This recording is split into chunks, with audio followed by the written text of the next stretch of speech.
Hey everyone,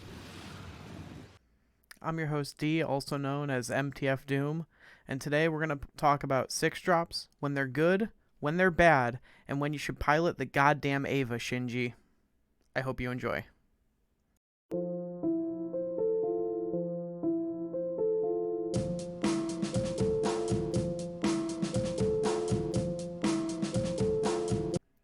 Just a quick reminder before we get into it, if you find my content elucidating, enlightening, or enriching, the best way to let me know is to subscribe down below. It costs you nothing. It takes 1 second of your time, and in exchange you get daily snap content from an extremely queer person who's kind of funny sometimes.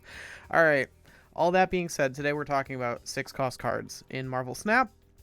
I have referenced this before, but there is quite an issue with six costs in general that we're gonna talk about. I'm gonna go into more depth about it today. This is also a shout out to Clipski on Discord. I'm probably not saying that right. They asked about having me talk about Heimdall specifically. Heimdall's included, but the problems with Heimdall speak to bigger problems surrounding 6-cost cards, and so I've lumped it all together because this is a video I've wanted to make for a while. So what are 6-cost cards? This is so silly, but you know, we're trying to do this like, you know, everyone is included, even if you don't know what a card is. So the point is, the game only goes usually until turn 6, sometimes till 7, sometimes only till 4, but usually it's a 6-turn game, and usually you only get +1 energy per turn. So usually, a lot of usuallys, the biggest card that you can play, and you can only play it on 1 turn, is a 6-cost, right? If all advances at a normal rate, and you can kind of maybe already piece together the problem here, right? Is that like, well, we'll just get into it. So what exemplifies the problems with 6 costs? They are cards like Heimdall, which is the card that I was specifically asked to cover. The other ones I would include are Onslaught and Odin. And what do these all have in common? Well, the worst type of 6 cost is a 6 cost which is very linear, does not necessarily affect multiple lanes, or if it does, it is omega telegraphed that it will affect all those lanes, and in addition might not win you the game anyway, right? It can be very, like, it can affect lanes in a very predictable way. Heimdall technically affects all the lanes, but in an exceptionally predictable way. Your opponent basically knows if they're beat by these cards on turn 6. Like, they just know, like, if, oh, I don't have something to it's the problem that Jeff Hoogland has outlined with Wong, which is that, like, while Wong is very powerful, Wong has very, very negative cube rates, because Wong is so powerful that your opponent knows if they can beat it or not, and if they can beat it, they're gonna snap on you, and you're gonna be like, well, I have a Wong. If this Ironheart goes off, you know, if I go Mystique Ironheart next turn, what are they gonna do? And your opponent's like, anyway, I played a Cosmo, and they went AFK, and then I won. It's like, they must have just shut their phone off. And so these are the type of cards that fall into that category of, like, they you know, like, Onslaught does, like, a really, like, that's a huge effect, doubling the other ongoings, you know, basically be a copy of all ongoings at your location. But, like, at the same time, he only has 7 power, and it's ultra telegraphed, like, oh, also, you don't want to stack all your ongoings in one location, right? If you do, you're like, okay, well, my opponent's going to try to Onslaught right now, and then, like, yeah, it's the worst. And so the reason, all right, you might notice, like, why isn't Apocalypse here? Like, Apocalypse is so telegraphed. If you've played through Pool 1 and 2, and you're into Pool 3 now, you saw the discard deck, and if you are, you know, probably a slightly above average player, which you probably are because you're listening to me, so you a smarty, you've noticed something about the discard deck, which is that, like, your opponent's going to discard Apocalypse like 10 times and be like, oh my god, I have a 654. Oh, how is my opponent ever going to win? But then you realize, like, oh, my opponent's ahead in 2 lanes, like, going into turn 6. All they have to do is get ahead in the 3rd lane, and I can only play Apocalypse in 1 lane. So, like, Apocalypse falls into this category, but it segues us into this. They're the kind of 6 drops that you don't really want to play anyway, or that just win you the game if you do play them, right? Like, Spectrum is pretty...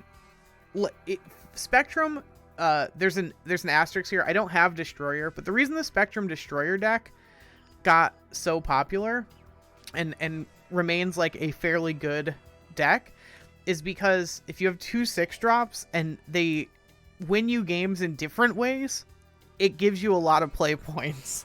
Like, and so Spectrum Destroyer is good for that, right? But neither is kind of good on their own. The other types of 6 drops that you would include here are the kind that either just win you the game, right? The Shuri, like, Zola type stuff. Like, yeah, if this gets interrupted, like, you know, you're probably going to lose, but honestly, maybe not. Like, if you try to Cosmo or Armor into the Arnim Zola lane, you still have to overcome, like, a really big card. You know, you didn't just win. You still have to beat that big card that they were going to copy into the other 2 lanes. And that's not a guarantee. Like, it's still predictable, but, like, you know, weirdly, it's almost, like, harder to fight anyway for a lot of reasons. And then you've got, like, so Apocalypse is best utilized as a Dracula. Like, really not even as an Apocalypse, but just as, like, being discarded to your 4 cost. So really he didn't cost 6. He really only cost 4, and he was a 4/8, but also if he discarded any more times, he was like, you know, whatever, a 4/12. Great. Awesome. Big fan. Infinite. If you're playing Infinite in, like, the Sunspot Infinite deck, like in Pool 2, again, not the strongest thing you can be doing, but if you're discarding him to Dracula, or if you have other ways of, like, adding power on turn 6, because the same thing, right? Like, in a deck like this, it's really hard to just win with 20 power, especially in Pool 3. But if you have something like Thor, right? The reason the Lockjaw deck is... Well, I mean, the reason the Lockjaw deck is powerful is because you're not just trying to raw dog playing 6 cost cards on turn 6. You're trying to cheat them out for cheaper. And that's... use any 6 costs at that point. They shine when you're paying less than 6 for them. But if you are paying 6, like for Infinite... the Lockjaw deck also gets to run Thor, and so, like, being able to play Mjolnir and Infinite on 6, so that you've added 20 power somewhere and then the Mjolnir power somewhere else, is really big. It alleviates the problem we talked about with the worst kind of 6 costs of, like, only being able to deploy power into 1 lane and not affecting other lanes. So while Infinite only affects the lane you play him in, you know, well, 1, he's bigger than all the other 6 cost cards. So, like, you know, that's the other thing is, like, if you're just playing Hulk or Apocalypse or whatever, you know, yeah, you played a bunch of power, but, like, it was just, like, is it even enough, right? Like, is 12 power enough to win you that lane anyway? Even if your opponent's like, yeah, maybe I can just contest it. Infinite at 20, yeah, kind of. Like, yeah, that's enough power, I think, most of the time. 99% of the time, right? And then the other cards are, like, again, ones that you don't really want to play. Like, you're not really playing Helicarrier for being a 6/10. You're, like, playing it as discard fodder so that you get 3 random cards added to your hand for Dino decks and stuff like that. Or just, you know, just to, like, see what you're random into. Like, you know, just see what you hit. Maybe, you know, your opponent can't play around what you don't know is in your deck. And then Chavez, who I've brought this up before. You should play, like, some of the time because, you know, sometimes 9 power is just the thing you should play instead of, like, trying to be Trixie. But in general, she's better. She's better than other 6 costs because you're not, like, her utility isn't that you can play her. Her utility is that she increases the chances of you drawing combo pieces before turn 6. So that's all. That being said, you know, the best part of Shava is that you don't have to play her, and also that she doesn't clog your hand, which is something I didn't really mention. We're kind of assuming you only are running like a 6-drop anyway, because like running too many, again, except in the lockjaw lists, is a recipe for disaster. But it is a real threat if you're running too many 5 and 6s that your hand just gets this really awkward shape to it, and you can't deploy any cards on certain turns, and that's like, you know, a surefire way to lose. And Chavez also alleviates that because she'll never clog your hands. She's always there just on the turn where you can actually cast her, which is a bonus, of course. And then we have the best kind of 6s, which are obviously these ones. Alleviate the problem of not affecting all the different lanes, right? Like Doom adding 5 to all lanes is a lot of power. Like, you have to do quite a bit of other stuff to add 15 power across 3 lanes. It isn't impossible, right? You can go like Maximus into like, no, I mean, like, it's hard to add 15 power. It's really hard. There are decks that can do it without Dr. Doom, but it is very difficult. And because it's in 3 lanes, like, you know, sometimes that's worse, but very, very often it's better, right? The amount of times that you and an opponent end up kind of butting heads in one lane, and each of you kind of like give up one lane, right? You each kind of go, okay, they committed to that lane. I'm going to let them have it, at least for now, unless something changes. I'm going to commit to this lane, and they have let me have it. So we're just kind of fighting over one. And being like, well, I can get ahead in the lane that we're contesting and the lane that they thought they just had is really big. It's really big. The other utility of just being able to get into Sanctum or whatever, you know, Doombots are great. And then Magneto, for the same reason. It can disrupt your opponent's idea of what turn 6 even looks like, and is a reasonable stat line at 12, right? The other problem with Heimdall is that he doesn't have enough stats. Like, if you play him and you push everything out of the lane he's in, he like usually just loses that lane. Whereas like Magneto has enough stats in reverse where even if you pull a couple of cards, 3s and 4s, he can usually win that lane, even having pulled, right, assuming you've like done something else in that lane previously. And that's like, it makes a big difference. I don't know why Heimdall doesn't have more power. There must have been something happening in beta that was like, no, this card's too good, don't release it like this. So that's the problem.